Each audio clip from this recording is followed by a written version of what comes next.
Tout d'abord, il faut être conscient que les cyberattaques ont évolué. Elles ne se concentrent plus essentiellement sur le monde des technologies de l'information et ciblent dorénavant le monde des technologies opérationnelles. Les attaquants sont donc susceptibles d'utiliser les systèmes industriels pour atteindre le système d'information du client, c'est-à-dire les fichiers clients, RH, la gestion de la paie, mais aussi atteindre la disponibilité d'équipements médicaux sensibles comme les labos, les scanners, l'IRM ou encore les pompes à insuline ou stimulateurs cardiaques.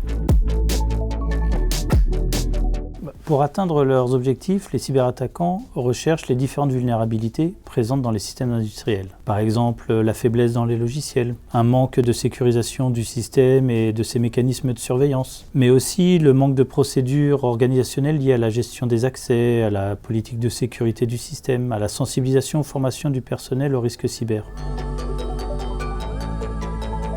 C'est un ensemble de mécanismes techniques, organisationnels et physiques qui permet la bonne protection du système industriel. Ces mesures, comme on l'a dit, sont d'une part techniques, avec par exemple le durcissement des équipements industriels et des postes informatiques de pilotage de l'activité. C'est aussi la mise en place de pare-feux, d'équipements réseau sécurisés, mais aussi organisationnels et physiques, comme le contrôle des accès aux locaux techniques, aux zones sensibles, les procédures qui leur sont associées, l'exploitation du système, la gestion des sauvegardes, des procédures de surveillance, la continuité et reprise de l'activité en cas d'événement de sécurité. Enfin, il y a des aspects indirects à prendre en compte, comme les aspects juridiques, afin d'établir clairement les responsabilités des différentes parties prenantes, ainsi que la maîtrise de l'information en cas de cyberattaque.